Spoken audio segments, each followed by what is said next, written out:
Lions are going to have a problem after the season if Ben Johnson and Aaron Glenn become head coaches elsewhere, and that's part of life in the NFL. But the more you can hold that nucleus of key assistants together, the easier it is to have continuity year in and year out. They're going to have some major changes in Detroit after this season because Johnson and Glenn could both be gone. Here's Dan Campbell, the guy who's really made it all happen from his arrival in 2021, along with Jared Goff, on that decision you saw at the top of the show. Going for it on fourth down, Jared Goff falling down, making the handoff, and the Lions putting themselves in position to ice the game. Here's Campbell and Goff. I just felt like we needed to end it on offense, and I did not want to give that ball back, and I believed we could get that. I believed we could convert, and I trusted that old line. I trusted David, and they came through for us. It's a hell of a call by Ben, It just I knew how I wanted to play this game. The team knew it, and everything in me told me that let's finish this, and so we did. He's done a really good job of deciding when to go and when not to go, and certainly because it worked, everyone's going to say, you guys are going to say, great call, and if it didn't work, you guys would be crushing him, and that's the game he plays, and that's why he's the guy with the big stones, and we trust him. All you want from a head coach is to believe in you, and that gives us that little extra oomph to want to make it happen. And I'm not the one running or blocking, but I'm sure those guys up front say, all right, you're giving it to us to make this game and finish this game off on our terms. And it means a ton. I wonder how much of that decision at the end was also driven by a desire to rectify the failed 4th and 1 from their own 31 late in the third quarter that opened the door for the Packers to make quick work and retake the lead 28-24. The sweep to Jahmyr Gibbs, the 1-yard loss. I mean, I remember a time when Barry Switzer was the head coach of the Dallas Cowboys, and he was about at that same point of the field and went for it on 4th and 1, and they wanted to run him out of town, and because he went for it and it failed. I mean, Campbell went for it and failed, and I just feel like that resonated into that final decision. Like, you know what? We blew it the last time. This time we're not going to blow it. Let's go do it. It makes sense. We don't give Jordan Love the ball back. And I think the gutsier move was the one that blew up in his face. It felt like this one was a no-brainer. The cool thing about what Dan Campbell has done, he's established a culture where they're aggressive and the players believe in him. They believe in this aggressive mindset. So when he says go for it, no matter where they're at, on their own 30, at the 30-yard line, it doesn't matter. The players are really trained mentally and emotionally to say, hey, we're going to go for it. And if it doesn't work, they like this aggressive mindset. And if it doesn't work, then they go out there and they continue to play football. It's no one, after it doesn't work, saying in the corners, in the locker room, gossiping, saying, hey, man, the coach is tripping. He's being too aggressive. He's putting us in a vulnerable situation. No, all the players are in line. They trust their coach. And that's the word they kept using in those interviews. Trust. It's because they believe in Dan Campbell, and they're so good as a football team. They just feel like at any point in time, Mike, they can come back, they can score, they can make it happen. So I just love, like I said before, this is his way of teaching situational football. That's why you see the Lions, when they come down to these situations, they don't panic, they don't blink, because they're a mentally tough team, and it starts with their head coach, who's done a phenomenal job with them.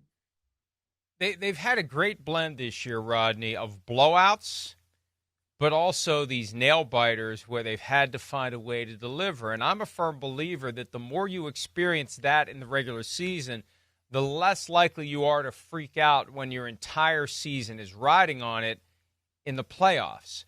And for every 47-9 win over the Cowboys, there's a 31-29 win over the Vikings where they had to make a stop on 3rd and 4 to get the ball back after they'd failed to drive down for a go-ahead field goal. The Vikings could have slammed the door. They didn't. The Lions, just with enough of a crack, kicked it open, drove down, got the game-winning field goal. Right now, that outcome is the difference between the Lions being the 1 seed and the 5 seed in the NFC.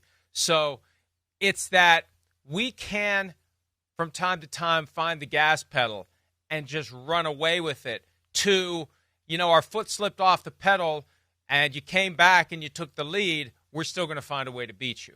Because that's exactly what happened last night. And lesser teams would blow that game. After they're up 10-0 and 17-7 and they fall behind, they'd crumble and just say, this isn't our night. The Lions never lack the faith that it's their night and they're going to find a way to win. Yeah, I love, I love the contrast. Sometimes you're going to blow teams out because you're really good. And then sometimes against, say, average teams, it may be a nail biter. But once again, those are opportunities that you and your team are experiencing to be able to experience that and be able to get over that hump later on down the line. So I like all the experiences. I think it makes you closer as a team. I think it makes you even more mentally tough when you have to go through those situations. And like I was telling Coach Dungy last week, with the Kansas City Chiefs, yeah, everybody looks on that schedule and say the Chiefs should win by 2 touchdowns and a field goal. But at the end of the day, at this point in time, week 13, week 14, it's about W's. It's not about style points or how you look. It's about getting a W and trying to walk off the field and not have any extra guys get injured. And I think the Detroit Lions, they took advantage of that, and they showed out last night.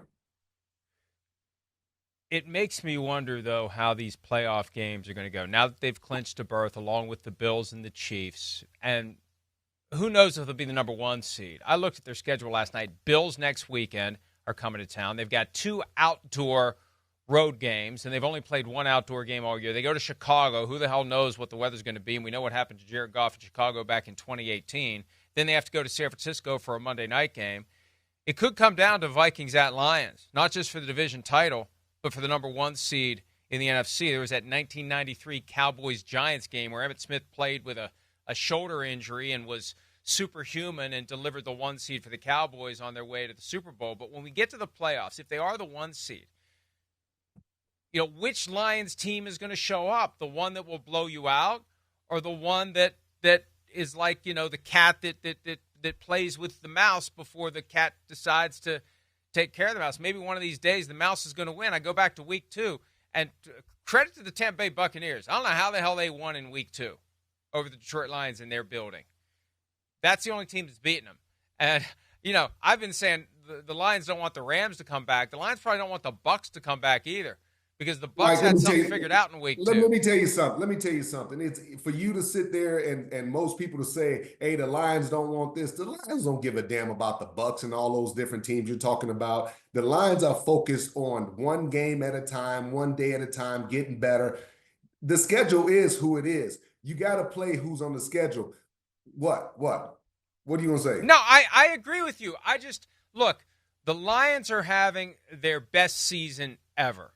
It's a special season, but they're not dominant week in and week out. I'm looking at the scores from the 85 Bears.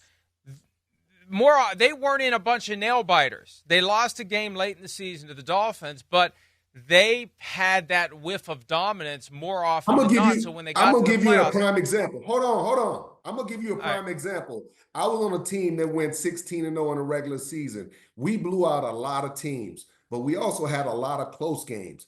And you don't want to go in a situation where you're blowing out every single team and you don't know how to handle adversity. And that's the thing that was going on with the Detroit Lions. They're not blowing every team out, but they're learning, they're growing, they're getting this experience, and they're coming together as a team. And that's the most important thing. As good as they are, you don't expect the Detroit Lions to blow every team out, because when you're playing against the Lions, this is your Super Bowl. This is your playoff. This is your opportunity as a player, as a team, to let the world know how good you are. So they're going to continue to get people's very best. And what I love about this number 1 seed that they're chasing, they got to continue to stay locked in, just like the Buffalo Bills, just like the Philadelphia Eagles, just like the Kansas City Chiefs. So you're going to see these teams with 1 or 2 losses continue to play hard, continue to try to play at a high level, because they want that number 1 seed. And nobody needs the number 1 seed more than the Detroit Lions. They don't want to have to go on a road outside in December and January and have to deal with snow and all those different elements. You made my point better than I could. I was trying to pull a team from the past that was that team of destiny that finished the job. And when they got to the playoffs, the Chicago Bears dismantled everyone. Everyone. There wasn't a remotely close game, divisional round, conference championship, or Super Bowl. against the Patriots. It was just a ridiculous final score, 44-10 or something like that. But your 2007 Patriots speaks to the concern I have because of the number of close games. Let's not assume when the playoffs roll around, the Lions are just going to show up and they're going to 85 Bears every one. They're going to have to work for every game. That's the point I was trying to make in clumsy fashion. You got me focused.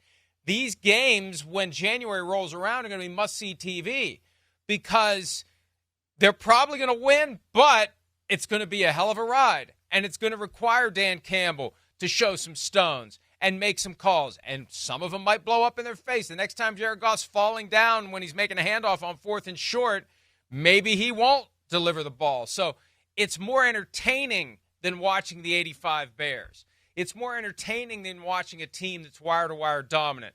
Because even though we're fairly confident they're going to win their games, they can't. They're capable of laying an egg. And the pressure's different when your season is riding on it. It's one thing to say, if we lose one, we'll be fine. We'll be fine. You lose one once you get past the regular season, you're not fine. Your magical special season, the best season in franchise history, is over. And I think that is similar to the pressure that you guys felt in 2007 as you kept getting closer and closer to the ultimate goal. Yeah, I mean, there's pressure when you're trying to go undefeated, and then you listen to all the outside noise. But for us, it was truly one game at a time. And then when we played in the Super Bowl, we just had a Giants team that just was a lot more prepared than us, and a team that just came with so much excitement and so much energy that they just overtook us, man. And that's what happens. But for the Detroit Lions, to me, it's not about style points. It's about just making sure that you go through the checklist. You know, I look at Detroit last night, and when Jahmyr Gibbs is in the game, 90% of the time, he's getting the football, Mike. He's not in there to block. And it's simple things like that when you play against the Detroit Lions.